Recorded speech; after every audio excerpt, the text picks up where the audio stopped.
Hi everybody, I'm Bree the Plant Lady, checking in with part 2 of my mid-November weekly garden tour. I'm starting here in the back garden at the feed tank bed where the plumbago are absolutely knocking my socks off. I love them so much. Obviously frost free, still have lots of coleus in bloom and cuffias, and really all the summer stuff is in full action. So without further ado, let me turn this camera around so that you can see everything that's growing here in my Fuquay-Varina, North Carolina garden. Well, it's very dry.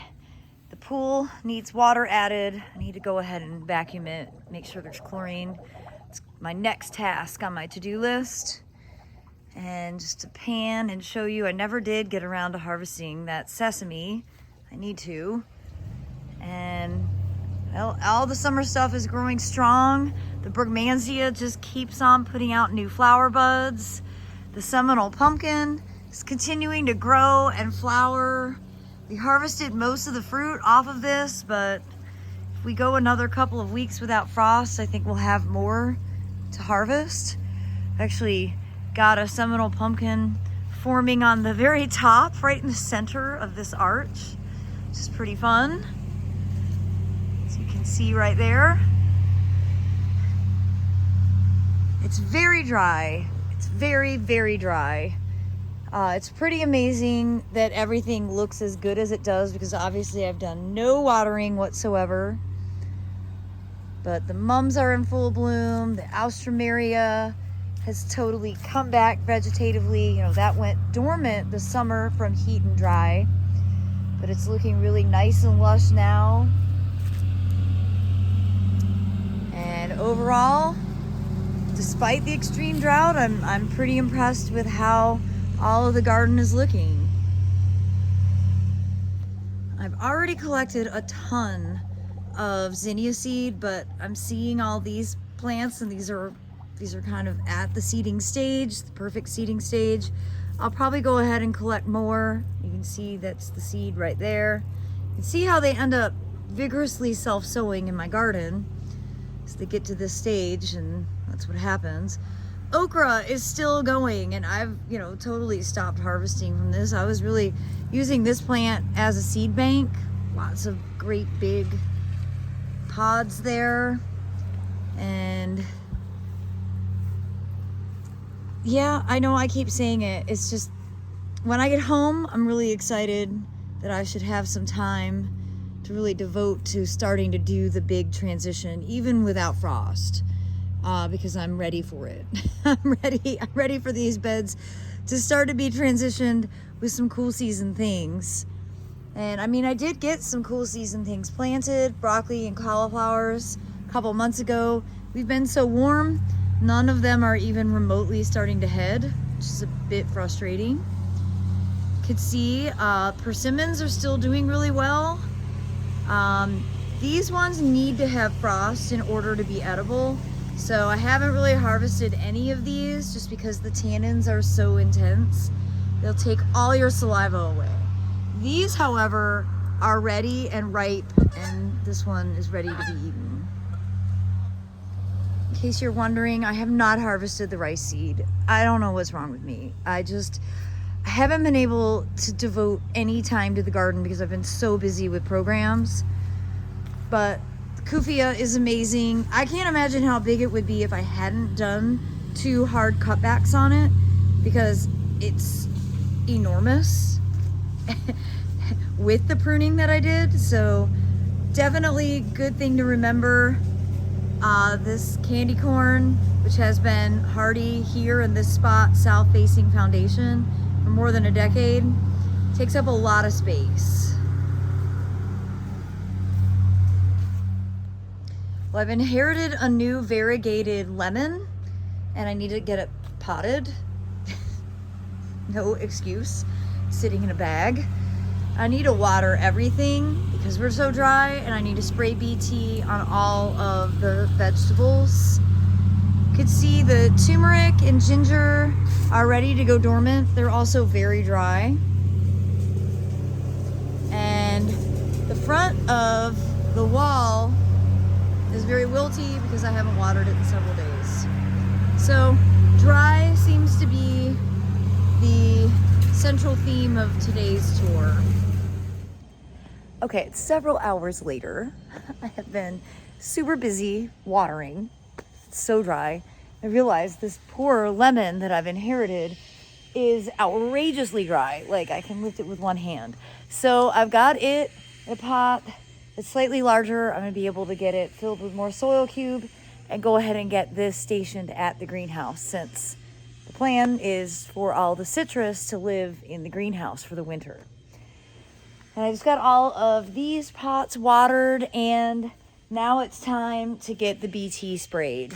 And I wanted to show you up close and personal what the cabbage worms look like, in case you're not familiar, because they really do cause extreme damage. I have some classic signs, and BT is the easiest solution. It's a biological control, it's organic, so you don't want to put out pesticides. It's fine. BT doesn't really count, but it does control the cabbage worms.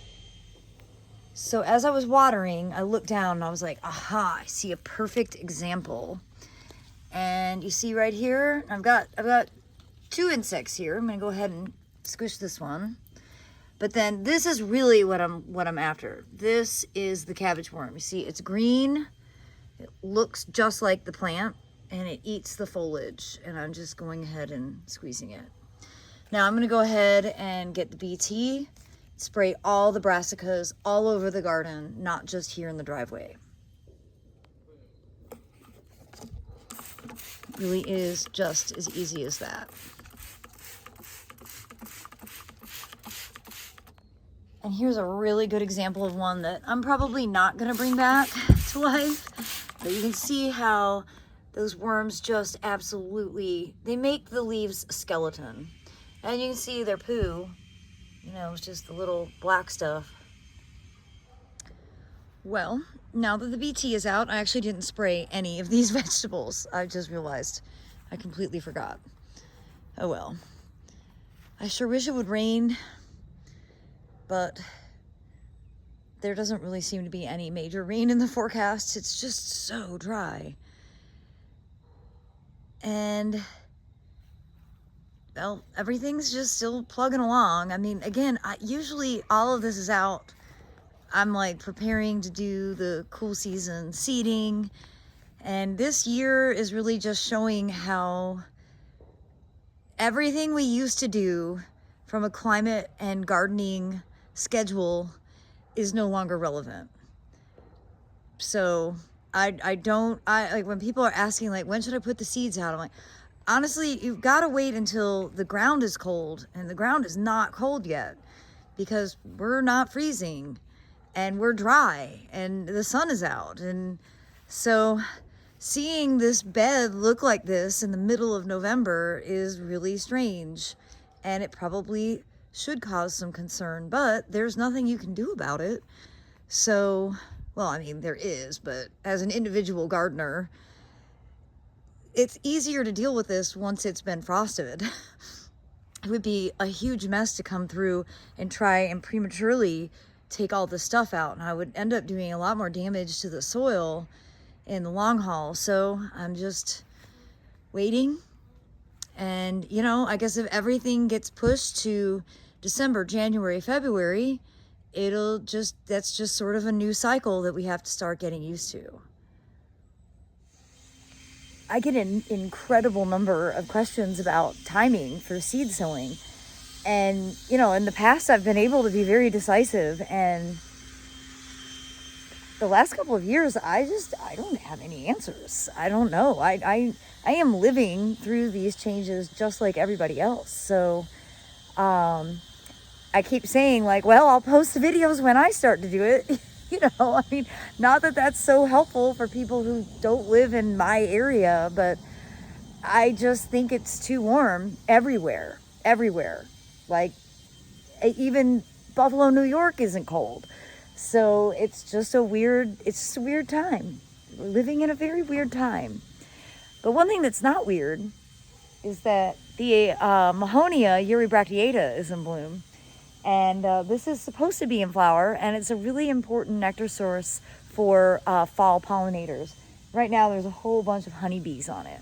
So if you haven't grown Mahonia eurybracteata, check that one out. There's a really nice cultivar called Soft Caress that's in the Southern Living Plant Collections line.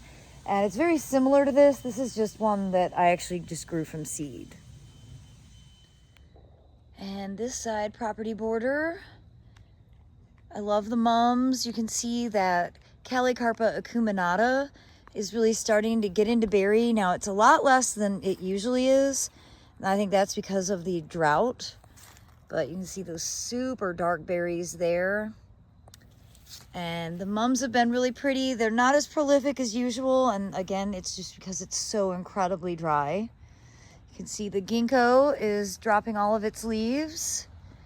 I mean, I'm just kind of amazed that everything looks as good as it does, considering how little moisture all these plants have received for the last, I mean, we're going on almost 2 months since we've had rain. Our last rain was from Hurricane Helene. And even the native borders are showing drought stress, but all the muley grass totally compensates for it. You can see the Solidago in that corner. The Carex definitely would prefer to be in a much wetter condition. You see how dry they are. But that's okay, because I don't know, probably December, January, we'll just come in with a flamethrower and burn them down. And then they'll regenerate, and maybe we'll get lucky and we'll start getting a rainier pattern. I'm more concerned about the lack of moisture than I am the lack of freezing, though both are a concern. But this amount of dryness, and if we stay dry for the winter, it's going to be a really terrible spring. I can't believe that this Rudbeckia just keeps on blooming. This has been like a really pretty pocket. And then you can see through there, the Fothergilla are starting to get their nice fall color. And the borders are definitely, you know, getting ready to go to sleep. And I'm not in any rush to do any maintenance on these. Again, my plan is to maintain these through fire, because most of these are species that are adapted for that. And Aiden and I started experimenting with that last year, and it was very successful, and we really enjoyed it. So double the reason to lean into using fire as an easy maintenance strategy. But overall, I'm really pleased with the fall display that these native borders are putting on. They'll be 2 years old officially in January, and I think that's really great ground plane coverage for beds that aren't really all that old and well established. Well, everybody, I hope that you have enjoyed this mid-November weekly garden tour. Time is passing very quickly. I am hopeful, I know I've been saying this for like a month, but I am hopeful that the next time I check in with you, I will have gotten some new things accomplished. Again, I just have to kind of take this time of year in stride, because it's a really busy time with symposiums and different education outreach, and that's what my actual job is. So I have to prioritize that, even though I would give anything to spend a few hours just playing outside in the garden and not working on a PowerPoint. But the time is nearing. I have a big week this week, and then I get to reward myself with some instant gratification garden projects. So I do hope that you'll tune in. And as always, thanks for watching, and happy gardening.